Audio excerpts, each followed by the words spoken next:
नमस्कार, प्रणाम। मैं आप सबका अपना भिखारी सिंगर विवेक कुमार। और खेसारी लाल यादव जी ने अब तक का सबसे बड़ा लीगल एक्शन ले लिया है, या फिर कह लीजिए कि लिवाया गया है, जो कि सेलिब्रिटी मैनेजमेंट कंपनी के द्वारा ये लीगल एक्शन लिया गया है, जो कि खेसारी लाल यादव जी को मैनेज करती है, उनके शो को मैनेज करती है, उनके एल्बम को मैनेज करती है, कि कह लीजिए कि उनके कामों को मैनेज करती है ये सेलिब्रिटी मैनेजमेंट कंपनी।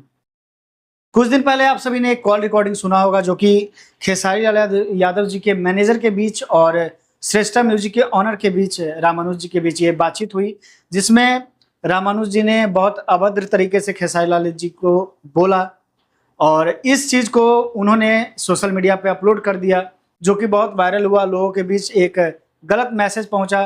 कहीं ना कहीं खेसारी लाल यादव जी का छवि जो है वो कहीं ना कहीं धूमिल होते हुए दिख रहा है, और इसको मद्देनजर रखते हुए सेलिब्रिटी मैनेजमेंट कंपनी ने रामानुज जी पे 2 करोड़ का लीगल नोटिस भेज दिया है।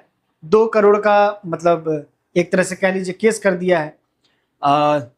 जो कि बात यह है कि खेसारी लाल यादव जी का गाना श्रेष्ठा म्यूजिक से आता है, जो कि 12 लाख प्लस जीएसटी के साथ ये एग्रीमेंट होता है, और ये एग्रीमेंट होता है सेलिब्रिटी मैनेजमेंट कंपनी और श्रेष्ठा म्यूजिक के ऑनर रामानुज जी के बीच में।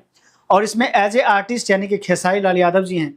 तो मुझे लगता है कि कहीं ना कहीं ये जो रामानुज जी ने जो किया है वो बिल्कुल गलत किया है, क्योंकि आपने एग्रीमेंट सेलिब्रिटी मैनेजमेंट कंपनी से किया है, ना कि पर्सनली खेसारी लाल यादव जी से। तो आपको ये कोई हक नहीं बनता है कि आप उन्हें गाली दें, आप उन्हें बुरा भला कहें। तो इसको मद्देनजर रखते हुए उन्होंने केस कर दिया है। एक गाना जो उनका था वो अपलोड हो चुका, उस गाने को सोशल मीडिया पे अपलोड किया गया है, उनके चैनल के द्वारा अपलोड हुआ। एक गाना जो उनका बच गया हुआ है, जो कि पेमेंट के वजह से, जो उनका बकाया राशि था, जो श्रेष्ठा म्यूजिक के ऑनर ने पेमेंट नहीं किया, जिस वजह से उसका एनओसी और वो गाना उनको नहीं मिल रहा है, जिस वजह से ये सारा विवाद चल रहा है, जो भी आप देख रहे हैं सोशल मीडिया पे। और सेलिब्रिटी मैनेजमेंट कंपनी का कहना है कि आप अपना जो बकाया राशि है वो हमें पे करें, वो हमें पेमेंट करें और अपना गाना ले जाएं। उस गाने के बाद वो गाना आपका है, उससे हमें कोई मतलब नहीं है।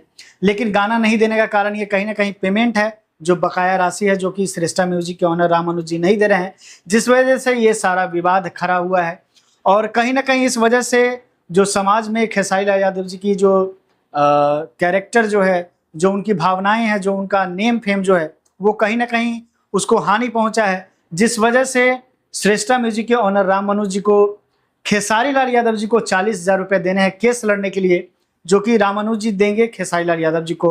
और साथ में 2 करोड़ का सेलिब्रिटी मैनेजमेंट कंपनी के द्वारा ये जो उनको फाइन है वो भरना पड़ेगा रामानुज जी को, जो कि खेसारी लाल यादव जी के मान को हानि कहीं ना कहीं पहुंचाया गया है, जिसके वजह से 2 करोड़ का उनको फाइन देना है। तो ये सारी बातें हैं जो कि सोशल मीडिया पे आप सभी देख रहे हैं। और आप लोग इन सभी बातों से क्या समझते हैं, आपकी क्या भावनाएं हैं, कमेंट बॉक्स में ज़रूर बताएं।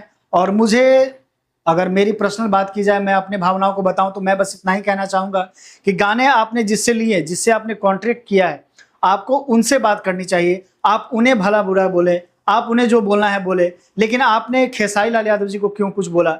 क्योंकि आपकी बात उनसे नहीं हुई थी, एग्रीमेंट उनसे नहीं हुई थी, आपकी एग्रीमेंट मैनेजमेंट कंपनी से हुई थी। तो आपको जो बोलना था आप मैनेजमेंट कंपनी को बोलते, आपके जो समस्याएं थे, जो भी आपके प्रॉब्लम्स थे, वो आप मैनेजमेंट कंपनी के सामने रखते। आप दोनों के बीच बातचीत होती, उसके बीच आपने खेसारी लाल यादव जी को लाया, उनके मैनेजर के साथ बदतमीजी की, उनको कहीं ना कहीं आपने उनके छवि को धूमिल किया। ये बिल्कुल गलत बात है। बाकी आप लोग क्या समझते हैं कमेंट बॉक्स में ज़रूर बताएं। तब तक के लिए नमस्कार।